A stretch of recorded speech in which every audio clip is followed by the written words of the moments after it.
Hey, did you know that in the summer of 1904, nearly 20 million Americans visited the grandest fair the country had ever seen? And millions of them lined up day after day to stare at other human beings? Real people, taken from their homes in Africa, the Philippines, Japan, and across the Americas, put into fake villages, told to perform, told to eat, and to exist, for the entertainment of strangers who paid admission to gawk at them. And the most disturbing part? It was called science. This is the story of the human zoos of the 1904 World's Fair.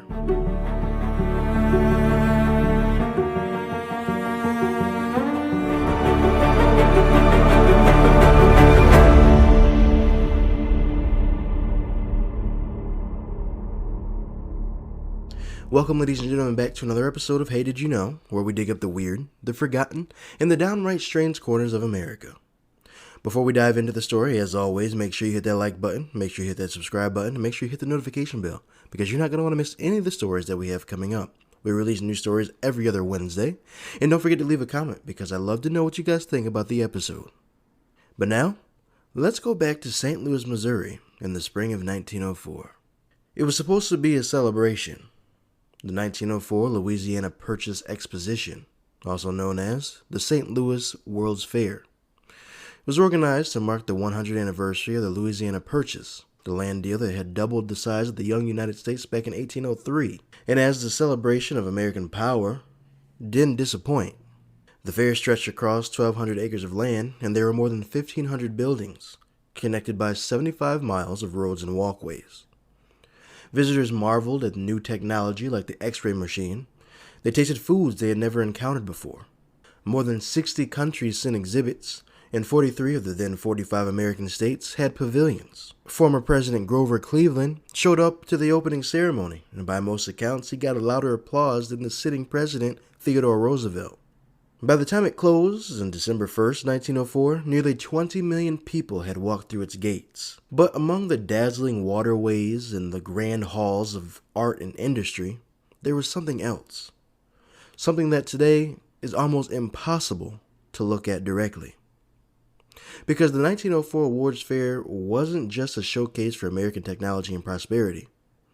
It was also a showcase for American ideology. And that ideology held, with complete confidence, that certain human beings were simply less evolved than others. And they wanted to prove it. The architect of what became known the anthropology exhibit was a man named William John McGee. McGee was the head of the Bureau of American Ethnology. He was, by the standards of his day, one of the leading scientists in the country. And he had a theory. McGee believed that human races could be ranked on a single evolutionary ladder, from the most primitive at the bottom to the most civilized at the top. And he had no doubt about who sat at the pinnacle of that ladder: white, Western, American men. When McGee was appointed the head of the anthropology department at the World's Fair, he announced that his goal was to present human progress from the dark prime to the highest enlightenment, from savagery to civic organization. And to do this, he needed living subjects. So McGee arranged for indigenous people from around the world to be transported to St. Louis, from Africa, Japan, South America, and even the American Southwest, and to be installed into what he called living exhibitions, reconstructions of their native habitats enclosed by fences. The people inside the enclosures were expected to go about their daily lives, cooking, crafting, dancing, and playing, while fairgoers watched from the other side of the fence. More than 4 million people reportedly visited these anthropological displays over the course of the fair. The largest and most popular exhibit in the entire 1904 World's Fair wasn't the Palace of Fine Arts, or the multiple palaces of new technology. It was the Philippine Reservation, a massive 47-acre compound built in the southwest corner of the fairgrounds. There, more than 1,000 Filipinos were forced to live on display for millions of visitors. Fairgoers walked through reconstructed villages where Filipinos from different ethnic groups were made to wear traditional clothing, perform dances and rituals, and carry out staged versions of their daily lives for entertainment. To the crowds in St. Louis, these weren't presented as people with a complex culture and history.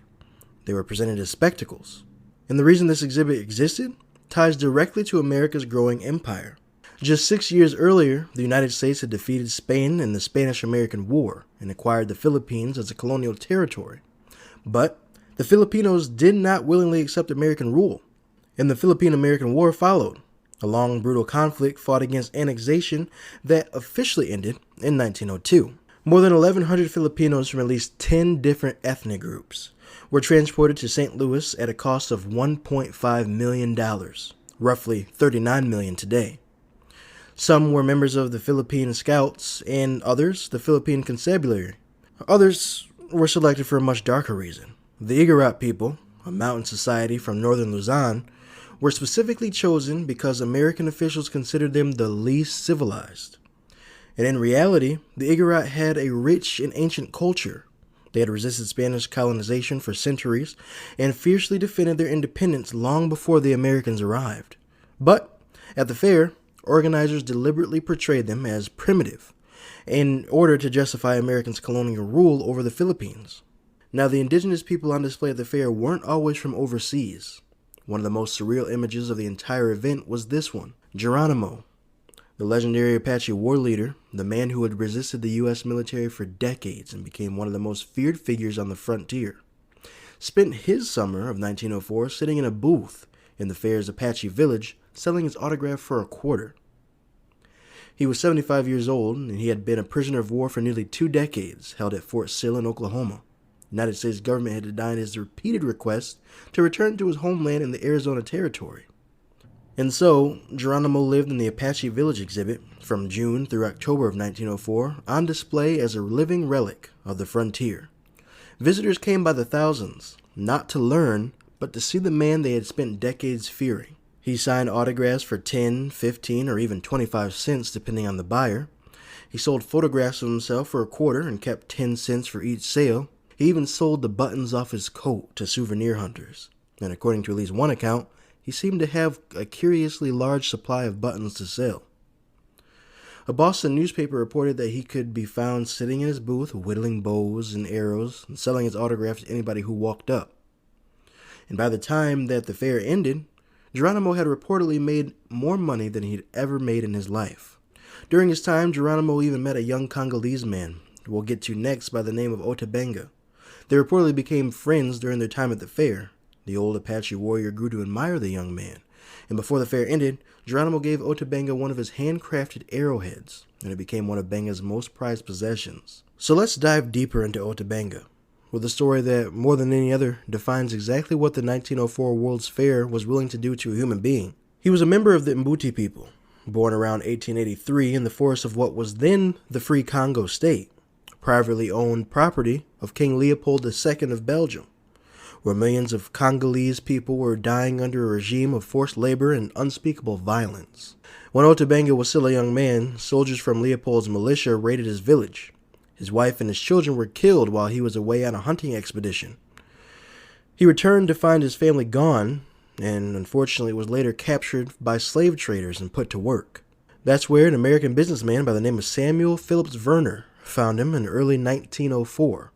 Verner had been hired by the Louisiana Purchase Exposition to travel to Africa and bring back pygmies for the exhibit. He purchased Otabenga's freedom from the slave trader for a pound of salt and a bolt of cloth. Verner brought Otabenga, along with 8 other Congolese people he had recruited, to St. Louis, where they arrived in June of 1904. They were installed at the anthropology exhibit, and their huts were placed next to the teepees of the Apache, a few yards away from Geronimo. Otabenga quickly became a celebrity at the fair. He was young, charismatic, and curious, and he attracted enormous crowds. The chief anthropologist at the fair, William McGee, wrote in the Journal of Science that pygmies, quote, approach subhuman types more closely than any other variety of the genus Homo. He compared them in print to monkeys and apes, and the fair's visitors often treated Otabenga accordingly, staring, pointing, and when the cold weather sent him indoors, they reportedly threw rocks at the small houses where he sheltered. When the fair ended in December, Verner took Otabenga back to Africa. But something had changed. Otabenga tried to rebuild his life, he even remarried. But the world he had come from had been so violently disrupted, and his time in America had been so disorienting. When his second wife died, he asked to go back to America with Verner. In 1906, Werner, short on money, arranged for Otebenga to stay temporarily at the American Museum of Natural History in New York, and from there, he was transferred to the Bronx Zoo. At first, he roamed freely, helping with animals, but zoo officials soon realized that visitors were more interested in Otebenga than any of the actual exhibits. So they hung his hammock inside an empty cage in the monkey house, and gave him a bow and arrow, and put up a sign that read, "The African Pygmy, Otebenga, age 23 years, height 4 feet 11 inches, weight 103 pounds, brought from Kasai River, Congo Free State, South Central Africa, by Dr. Samuel P. Werner, exhibited each afternoon during September." On the first day of exhibition, September 8th, 1906, Otebenga was in the monkey house with an orangutan. Crowds packed to watch. The New York Times editorial board, when challenged, suggested that there was nothing wrong with the display. But the African-American clergy in New York did not agree. A delegation of black ministers led by Robert Stewart MacArthur immediately petitioned the New York City mayor, George McClellan, to release Otebenga from the zoo. Reverend James H. Gordon put it plainly, quote, "Our race, we think, is depressed enough without exhibiting one of us with the apes." The mayor ultimately agreed, and Otebenga was released into the custody of Gordon, who placed him in an orphanage in Brooklyn. Otebenga spent his time there and then later in the seminary in Lynchburg, Virginia, where his pointed teeth, a form of cosmetic dentistry practiced among his people, were capped so he would look more accepted in American society. His name was also changed to Otto Bengo. He learned English and worked in a tobacco factory and actually made friends. But he never stopped trying to go home.